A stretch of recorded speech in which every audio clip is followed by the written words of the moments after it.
Kasi aanhin po natin yung dalawang matalino lang.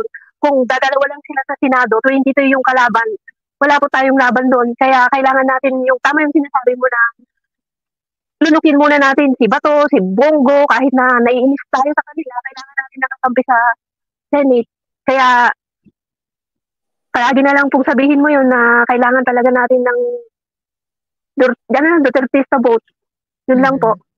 Hindi rin makaputak tong si Bato, si Bongo at saka si Padilla. Baka isa sa mga reasons kaya hindi makaputak tong mga to kasi natatatlo lang sila dun eh. Di ba po pag kunyari si Marcoleta lang at saka si Attorney Rodriguez, paano na yun pag magbubutuhan?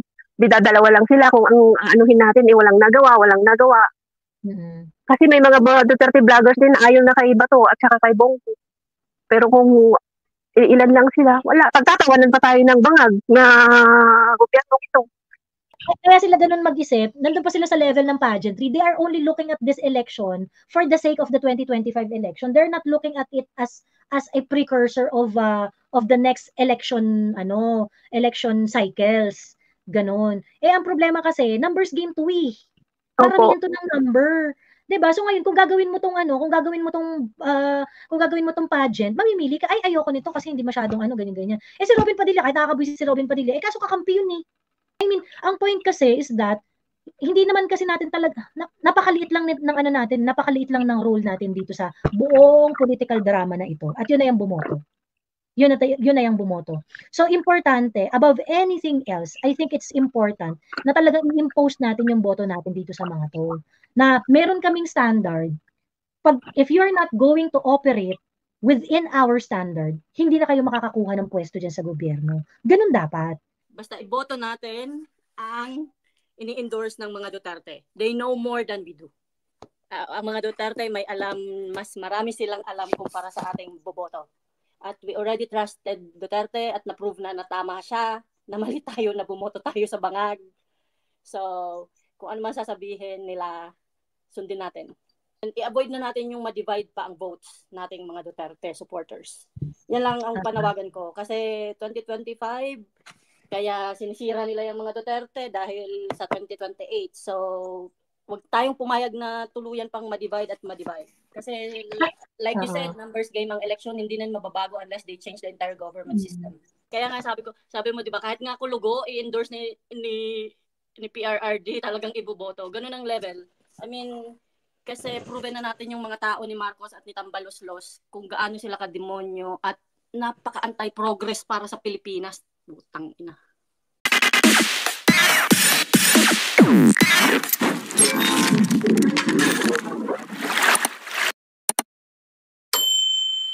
Ayan, sige, lipat na muna tayo dito sa ating Japanese na guest. Hello? Hello? Hello, yung Japanese character yung pangalan? Hi, Joey. Hello, ayan. Anong tatawag namin sa'yo? Umakit na ako dati, si Parahubog. Barahubog? Si Parahubog. Barahubog, okay. Parahubog. Anyways, ayoko, hindi na sana nagme-message, nagtatype pa ako ng message ko eh.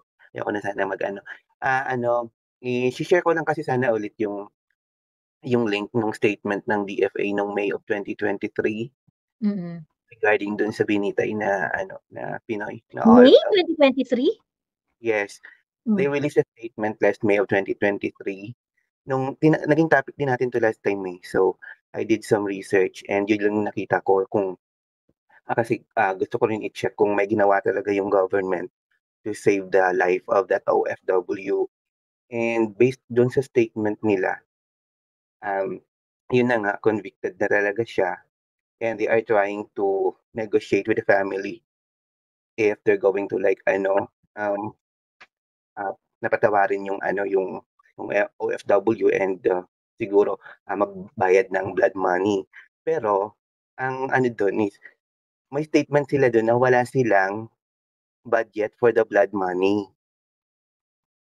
Yun yung 2023 to. Pero kasi sabi naman nito nag-offer daw sila ng blood money, ayaw daw tanggapin ng May of 2023. The exact statement is ang pinot ko is hindi po pwedeng last year pa yan?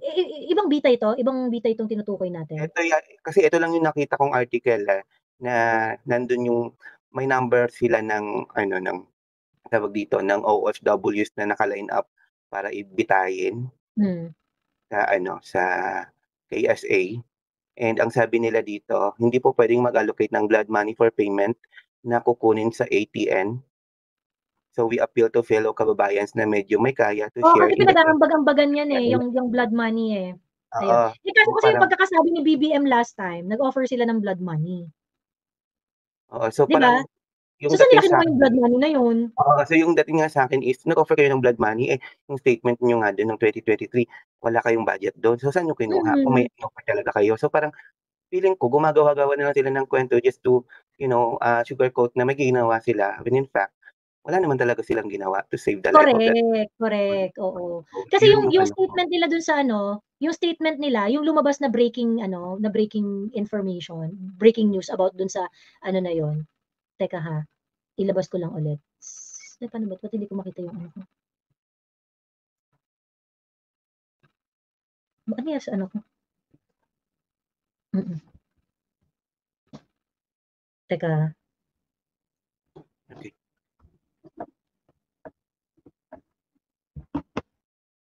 Pinost ko yun eh. Yung we regret, DFA statement to, we regret to confirm the news that a Filipino has been executed in Saudi Arabia for murder. The Philippine government provided legal assistance and exhausted all possible remedies, including presidential letter of appeal. But the victim family refused to accept blood money in return for forgiveness of the Filipino, and so the execution proceeded. So ibig sabihin, may pera sila, may blood money sila. So saan nila kinuha yun?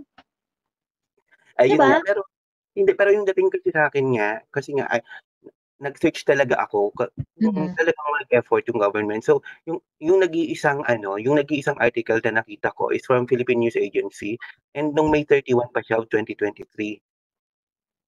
So parang pero it's not talking about the same bitay. Hindi, kasi nakalagay dito yung mga naka-line up sa KSA na bibitayin. Ang sinabi naman kasi dito, so hindi naman talaga, kumbaga wala pang definite time talaga na kung kailan bibitayin, kung kailan lang, parang yung KSA magde-decide kung kailan. So ito yung mga Pinoys na talagang bibitayin, o baka hindi lang natin alam, baka hindi lang pala ito yung binitay na or may nabitay na before na hindi lang natin alam kasi nga hindi naman lang sinasabi. Oo. Kung hindi pa parang kung hindi pa yata pinost ni Crisette yun, hindi pa talaga lumabas sa balita. Di ba? Parang naglolokohan na lang tayo. Ganun. Actually, yun pa nga yung isa, kasi parang kahit daw yung embassy, parang hindi rin naman daw aware na nung araw na pala na yun bibitayin yung Pilipino. Ayun. Which is very sad kasi nga nung panahon ni Tatay Digong, yung alam mo yun, yung talagang talaga siya, nagsalita talaga siya na yung mga OFW, hindi niyo pwedeng ganun-ganunin lang yan. Yung parang, alam mo yun, yung parang hinamon niya yung mga leaders ng ibang bansa na, hey, don't do that to my people or else. Parang, di ba? So doon mo talaga mararamdaman na yung leader is may talaga sa mga mamamayan niya. Which is very sad kasi nga 6 years lang talaga yung itinagal ni Tatay. Ayun na nga. Hindi ako naniniwala na offer, sabi ni Jiwa. Oo nga eh. Yun nga yung ko eh. Yun nga yung parang ang feeling, well, ito rin yung impression ng marami. Tingin ko yung sinabi nila na nag-presidential appeal at saka yung nagbayad ng blood money, ganyan-ganyan. Ano na lang yung, tingin ko afterthought na lang yun. Afterthought na lang talaga. Namin yun sa trabaho dati. Yung wala ka na magagawa, gawa ka na ng kwento. Tapos, assurance statement na lang kunwari. Ganun. Di ba? Sugarcoat mo na lang para yung, alam mo yun, para manahimik na. Sabi ni Inday ako, Miss Joey, 25 years na ako dito sa Kuwait. Napakababa ng tingin sa amin dito for long years. Naranasan namin ang dignidad nung si Tatay Diggs na ang president, kaya love namin si Tatay. Ayan. Ako, ang dami talagang niyan, dami talaga nagsasabi niyan. Ayun. Yung ganung letter po ba pwedeng humingi ng copy, sabi ni Maydip? Hindi ko lang alam. Pero kasi usually pag ganung klaseng communication, confidential yun, Maydi. Ayun. Actually, may nakita kasi ako na parang yung Kingdom of Saudi Arabia, parang nag-a-apply yata sila sa United Nations. Basta may ina-applyan yata sila din sa United Nations. Tapos parang kinokondem sila ng United Nations because doon sa mga pagbibitay nila. So, I'm thinking na siguro dahil nga nirelease yung statement ng BBM is, okay, nakipag-usap kami, offered blood money, tapos proceeded mabitayin yung kababayan namin. So, parang siguro, hindi from the kingdom of sa static ka, Okay na. Ay, si Aki yata yung nag-static pala. Wait. Ayan, go. Ayun, so I'm thinking na siguro maybe for the benefit din ng Kingdom of Saudi Arabia kasi kinokondem sila na tinulipat na nang bibitay sila doon ng mga may kasalanan. So siguro confirm nila kung na talagang gumawa ng paraan yung government ng Philippines kasi yun yung ni-release nila na they attempted to negotiate and pay for blood money para ma-save yung kababayan natin, di ba? I actually checked kung email sila and may nakita ako. So I don't know kung kaya natin gawin yun. Yung? Na-email si Kingdom of Saudi Arabia, yung ano nila, yung Department of Foreign Affairs nila. To get information doon sa... Confirm kung talagang there was an attempt to save the life of that OFW na natin. There was an attempt from the government of the Philippines to negotiate. And totoo ba na nasumulat ng letter of ng presidential letter of appeal at totoo ba nag-offer ng blood money? That's for their benefit kasi 'di ba yung law talaga nila is bitayin kapag nagkasala ka. But they can consider pag halimbawa nakipag-negotiate ka and you pay for blood money kasi yun yung kumbaga turo sa kanila ng ano nila ng religion. So kung kine-claim ni BBM na they negotiated and they tried to pay for the blood money. So baka pwede natin i-confirm yan sa Ministry of Foreign Affairs ng KSA. Oo. Well, yeah. Teka lang. Pwede. Confused ako sa sinabi niya, nagbayad sila ng blood money eh. Oo. Kasi hindi talaga ako naniniwala kasi nga isa-isang article lang talaga yung nakita ko regarding din sa mga OFWs na naka-line up for bitay. So, if this government is nag-offer ng blood money, talaga, nakapag-raise kayo ng bonggang-bongga ng ganun-ganun lang. Oo, kasi kung sinabi mo na nagbayad kayo ng blood money, sige kukunin yan. Oo, exactly. Kasi nga, dun sa statement nila is, nanghihingi sila ng so parang nakakalap agad kayo. Siguro sa baka galing sa loto. Di ba? Ganun. Oo. Ayun. Ako feeling ko nga kung sakaling totoo man sinasabi nila nagbayad sila ng blood money, magkano yung pera ng bayan yun? Saan kukunin yun? Diba? Exactly. Kung totoo yung sinasabi nila, nagbayad sila ng blood money, feeling ko sa nila, pera ng bayan nila kukunin yun. Saan nila kukunin iba yun? Diba? Saan nila kukunin iba? Tapos parang ganun-ganun ka lang magsabi na hindi nag-offer kami ng blood money. Alam naman natin hindi madaling erase yung blood money. Dahil hindi naman yun mura. Base dito sa sa kanilang tawag dito sa article, that's 300,000 to 400,000 Saudi Riyal yung blood money. Magkano yung conversion nun? Sa Philippine peso? Riyal peso 400,000.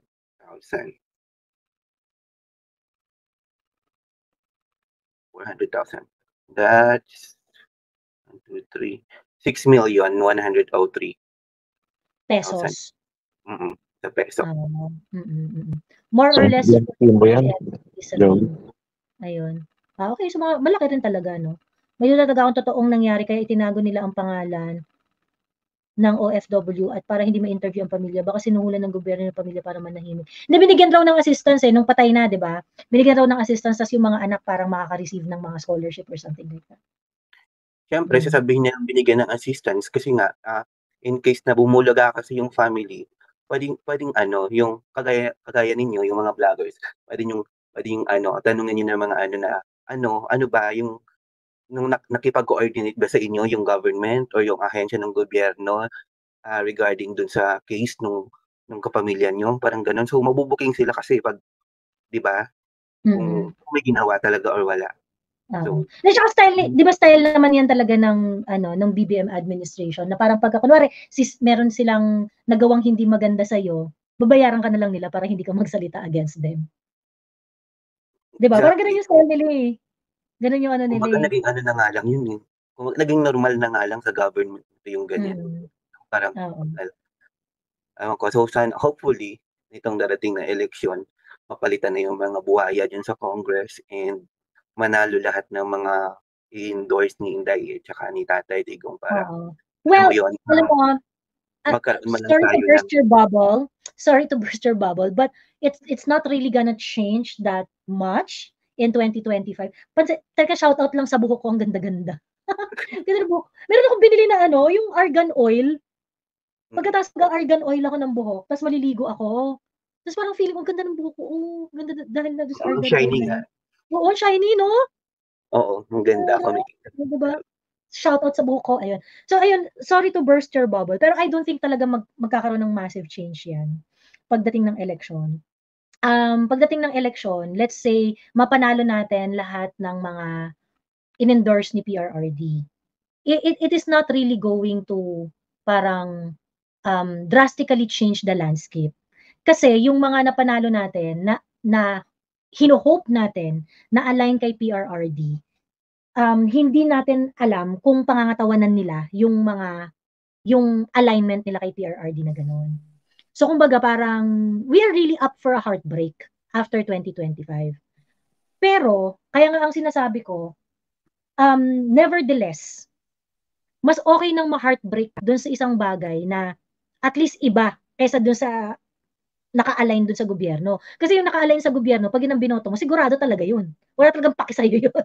Talagang hihimasan lang sila ng betlog ng administration. 'Di ba? Pero at least kung kunwari, nasa linya ni PRRD yan, kahit papaano, beholden sila sa atin. So kumbaga, pwede natin silang sumbatan at pwede natin silang awayin pag hindi nila in-espouse yung leadership na ina-expect natin na gawin nila. Ganon.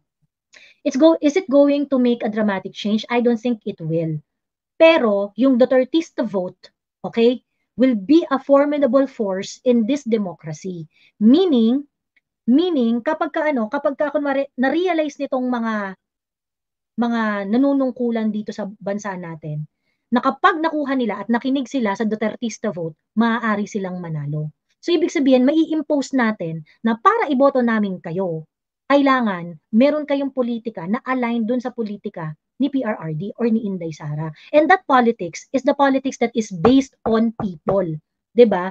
Na walang ginodiyos na oligarch.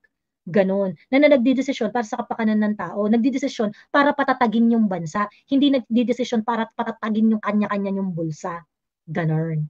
Ayun. So, kumbaga parang ako, be cold-hearted. I know you're going to put a lot of hope sa 2025 election, but it's really not gonna change much.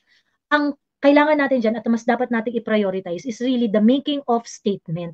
Nandun talaga ang people power pagdating sa botohan. Kailangan nating i-landslide to. Kailangan talaga natin ma-ensure na, pagkaya namin ipanalo yung kulugo, pagkaya namin ipanalo yung yung unggoy dyan, you have to listen to us kasi we are the ones who can make you win or lose this election. 'Di ba? So yun, if we cannot do that, ang focus talaga nandun dapat. Ang focus talaga nandun to remind these people na ang iyong ikakapanalo at ang iyong ikatatagal sa politika ay base sa boto namin. Ganun. At ang iboboto ay yung mga inendorso ng Duterte. I think they are aware naman. These politicians are aware of that, na kayang, alam mo yun, yung mga loyalist ng mga Duterte can win the election pag talagang ginusto. Pero the problem is, yun nga, kasi nga aware sila, kaya usong-uso talaga yung mga political butterflies sa atin.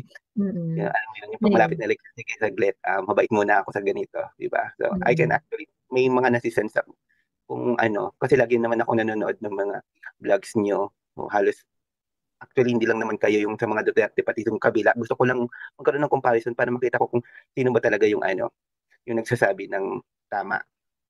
Napapansin ko na yung iba, yung alam mo yun, yung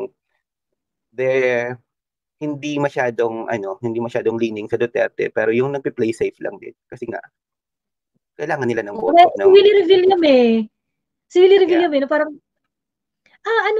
tinawagan ni Inday Sara, sinabi ni Inday, ano bang maitutulong ko, ganyan-ganyan. Pagkatas tinawagan din, parang nag-ano rin raw siya kay Bongbong at kay Liz, ay, hindi niya ako kaaway, ganyan-ganyan. Ayun, Oo, napanood ko yun. Sino ba yung nag-post doon? Napanood ko yun. Sabi ko, ano na nangyayari sa Pilipinas? Lahat na lang talaga artist.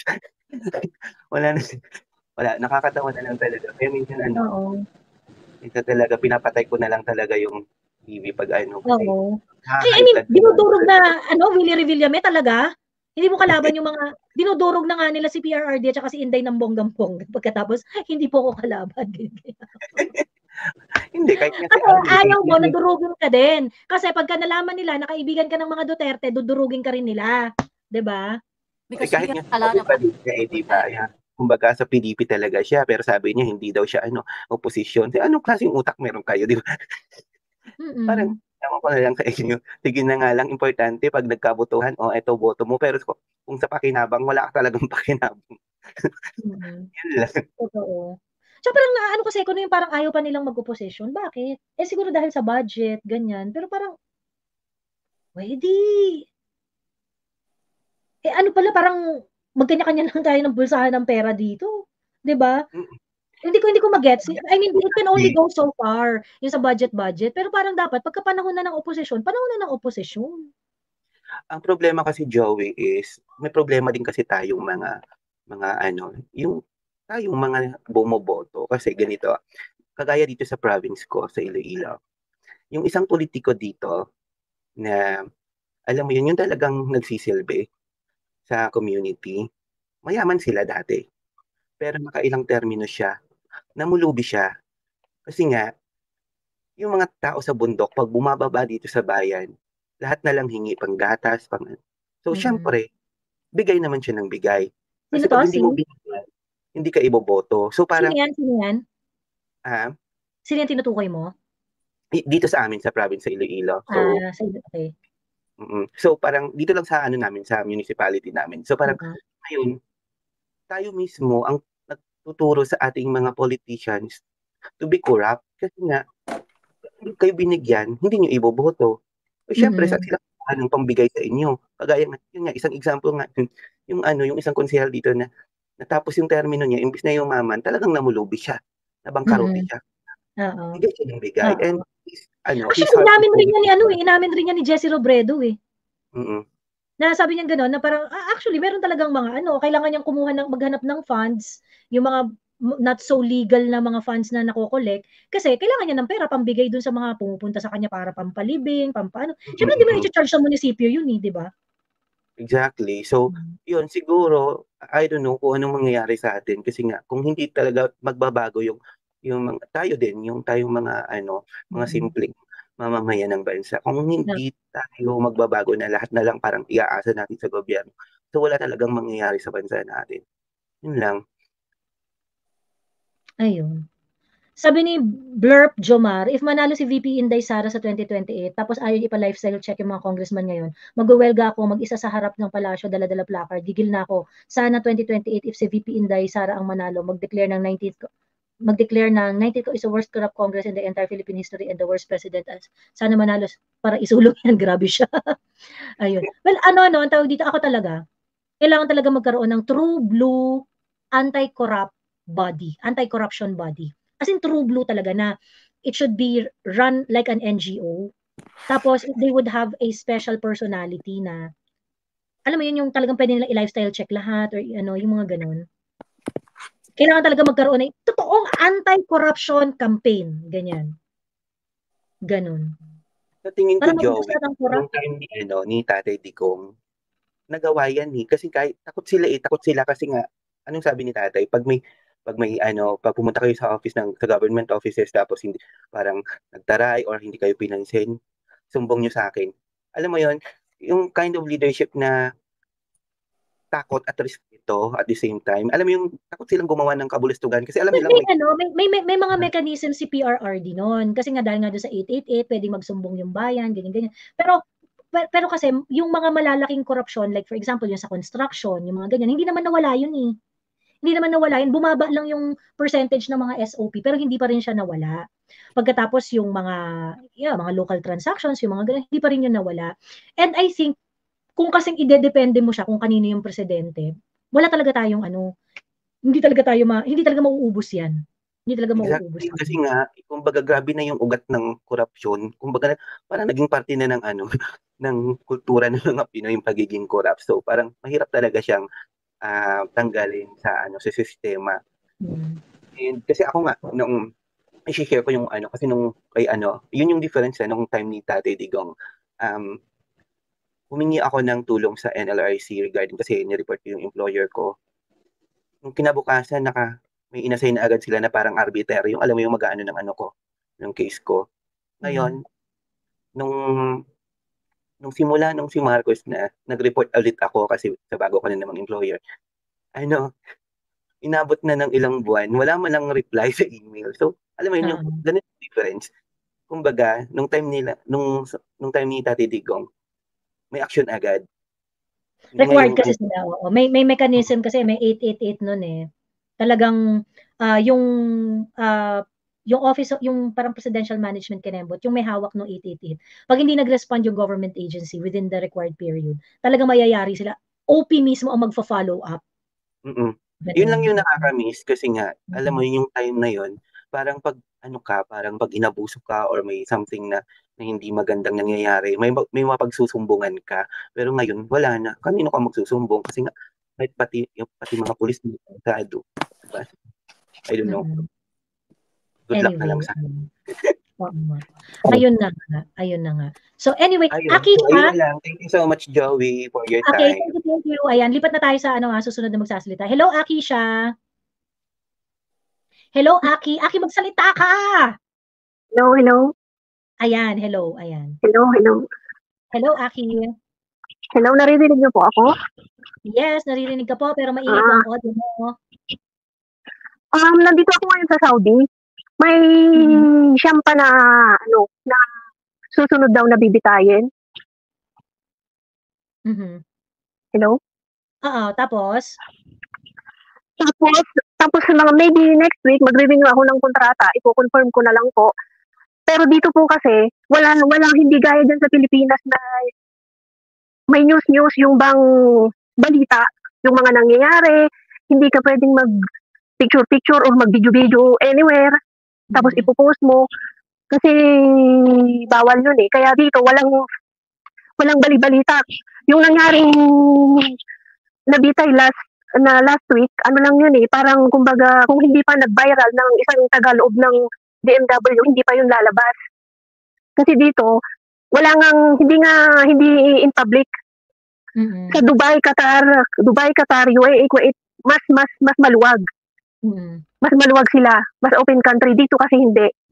Kaya yun. At ang opinion ko doon, kasi kumbaga, si Pangulong Duterte noon, kumbaga pag babae, kumbaga inabuso, mas may possibility na mailigtas siya o mapababa yung hatol sa kanya.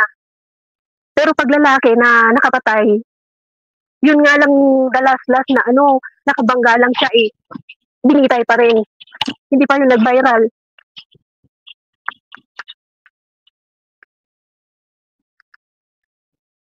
Tapos ang masakit, yung sasabihin pa ni Bangag na deserve, tapos nakangisi pa siya, galit na galit yung mga tao, Pilipino dito, pero wala, inabudol tayo. Well, yun nga eh, kasi ang problema nga kasi, hindi naman yung whether guilty or not guilty yung Pilipino. Opo. Ang problema talaga is yung compassion sa part ni BBM, na, parang sinasabihan mo lang kami na may ginawa ka, pero wala ka naman talagang ginawa eh. Yung gano'n, yung talaga, yun talaga yung yung galit ko kay BBM, yun talaga yung pinaghuhugutan. Ano ba talaga yung ginawa mo para tulungan yung Pilipino? Tapos ngayon, ang sinasabi niya, ito yung ginawa ko, number 1, number 2, ganyan. Tapos wala talaga eh, kaso ganyan. So ngayon, regardless kung ano man yung circumstances ng case ng Pilipino na yun, no? Parang ang dating kasi, wala talaga siyang interest. Hindi talaga niya naiisip yung need na magkaroon ng meaningful na assistance, gano'n. So, ang ginawa nilang assistance, parang binigyan ng pera yata yung family, ganyan, binigyan ng financial assistance and whatnot. Tapos parang gusto nilang i-repatriate yung bangkay ng Pilipino sa Pilipinas para makuha ng parang gano'n yata yung assistance na ginawa nila. Okay, fine, thank you dun sa mga ginawa mo na yun. But that is already after the fact na patay na yung Pilipino, di ba? So, ang kasi doon, ang gusto ko sana kasi namin, makita namin yung effort mo nung bago bitayin, gano'n. Yun naman yung problema diyan, yun naman yung problema. Ngayon, dahil sa hindi nila ma-explain ng malinaw kung ano yung ginawa nila, it makes people like kayo po diyan sa Saudi, yung mga nagtatrabaho diyan, at saka yung mga taong may kamag-anak abroad. Siyempre yung feeling na, tangina baka pagka nalagay sa alanganin yung mga kamag-anak namin dun, they are all alone, gano'n. Wala man lang mahitang tulong or ano, or wala man lang mahitang assistance or hindi man ipaglaban yung kalagayan ng mga Pilipino dun. So, yun talaga siya. May mga iba kasi na nag-e-explain rin na hindi kasi talagang wala naman talagang magagawa dahil ganun talaga yung batas dun sa Saudi Arabia, talagang mabibitay at mabibitay yan pagka ganun yung nangyari. Ganyan. Andun na nga tayo. Kaya nga natin ini-involve yung gobyerno. Kasi kapag tayo lang ang nandun, wala talaga tayong magagawa. Tatanggapin lang talaga natin yung parusa nila doon. Kaya nga hinihingi natin yung tulong ng gobyerno para magkaroon ng konsiderasyon dahil yung mga Pilipino naman nagpunta dyan, hindi naman nagpunta sa Saudi para gumawa ng krimen. 'Di ba? Something must have happened. At ang sinasabi lang naman natin dito is that there might be some other consideration for the government to look at para hindi naman mag-suffer ng ganun katinding punishment yung mga kababayan natin. Correct. Ganun. Yun naman yung pinupunto dyan yun naman sinasabi dyan. Hindi naman, kung talagang meron talagang krimen na ginawa na karumal-dumal yung Pilipino at talagang no amount of state action will save that Filipino from being executed. Hindi yun hindi free pass ito. Hindi porket sinabi natin na may Pilipinong nabitay doon. Hindi naman natin sinasabi na dapat hindi yan mabitay at gawan ng paraan ni BBM. Hindi yun. Yung kahandaan ng gobyerno na ito na maghatid ng tulong sa mga Pilipino, yun yung hinahanap natin. Yeah. Mm-mm. And the communication, ano pa talagang ginawa niya? May kamag-anak yung prinsipe dito na nakapatay siya. Pero hindi ko kasi ma-upload yung video na nabitay talaga siya kasi pag ang kapamilya ng king ang nakagawa, wala siyang power. Talagang bibitayin basta nakapatay. Pero ang point lang po doon kasi walang yung bangag na pangulo diyan, walang concern sa mga OFW. Ang alam ko po diyan, walang blood money na naganap. Parang ano lang yun, yung press release lang. Opo. Wala talaga. Kasi pag hindi yan magkukuha ng mag-negotiate ng blood money kung talagang ayaw nila, wala nang usap-usapan pang ganun. Ang alam ko dyan, nung beef niya si hindi nga niya alam Oo, yung pina-review ni PRRD yung death sentence ng mga Pilipino sa Bahrain. Tapos parang yung merong mga grupo doon na parang open for blood money. Ang ginawa ni PRRD, hoy kayo parang Bahrain government, you have to do everything within your power to convince the family na tanggapin yung blood money. Binigyan niya ng responsibilidad yung if I'm not mistaken, I don't know if it's the Kuwaiti government or yung sa Bahrain, the Bahrain government. Yun yung niya, yun yung parang sige, gagawa namin ng paraan yung blood money na yan. Pero kayo diyan sa government niyo na yan, gawin niyo ang lahat ng paraan para i-convince ninyo yung family na tanggapin yung blood money. Kasi iba nga naman yung magiging dating kapag ang nagko-convince sarili nilang government. Opo. Parang naalala ko na yun kasi nanggaling din ako ng Bahrain. But yung nangyari yan, wala na ako sa Bahrain, nandito na ako. Parang nagpunta pa yata si PRR sa Bahrain para kausapin yung emir doon na ganun yung gawin Kaya na yun. Na salba yun. Maraming na-save na sa death row. Yung iba, hindi naman talaga nakalaya and what. Pero at least napababa yung kanilang mga sentensya. Yung iba parang, imbis na bitay, naging habang buhay na pagkakabilanggo na lang. Ganun. Yes. So, meron pa po yung sa Kuwait na Pinoy pa po siya. Tapos, si Pinoy pa po ang presidente. 2016, mabibitay na siya, na-postpone. Tapos, yung pamilya lumapit kay PRRD. Ibaban niya yung Kuwait pag ay papauwiin niya lahat ng mga Pilipino kung bibitayin siya.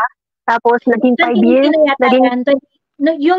Yung nagsalita si PRRD tungkol sa pag-pull out ng mga Pilipino sa Kuwait, that's 2018 already. And it is brought upon by a lot of Filipino na patay na umuuwi dito sa Pilipinas dahil pinatay ng amo sa Kuwait, yung mga ganun. Ayun. 2018 na yun. Pero nakatulan po yun na kay Pinoy.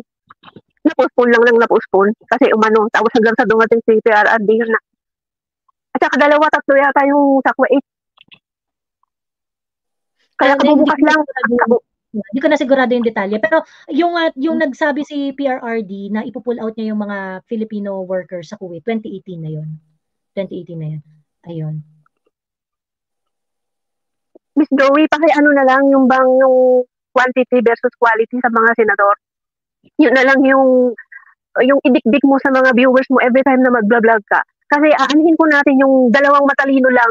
Kung dadalawa lang sila sa Senado, 22 yung kalaban, wala po tayong laban doon. Kaya kailangan natin tama yung sinasabi mo na lunukin muna natin si Bato, si Bongo, kahit na naiinis tayo sa kanila, kailangan natin nakakampi sa Senate. Kaya palagi na lang pong sabihin mo yun na kailangan talaga natin ng Duterte vote. Yun lang po. Oo. Baka yung iba hindi rin makaputak tong si Bato, si Bongo at saka si Padilla. Baka isa sa mga reasons kaya hindi makaputak tong mga to kasi natatatlo lang sila dun eh. 'Di ba?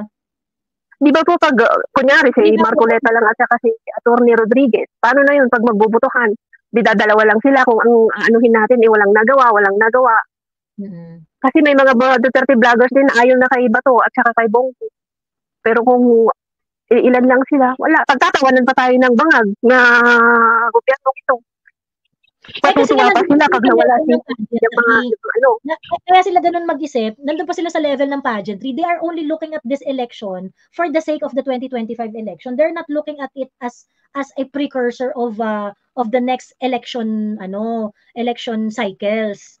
Ganon. Ang problema kasi, numbers game to Karamihan to ng number. 'Di ba? So ngayon kung gagawin mo tong pageant, mamimili ka, ay ayoko nito kasi hindi masyadong ganyan. Si Robin Padilla, kahit nakakabwisit si Robin Padilla, kaso kakampi yun eh.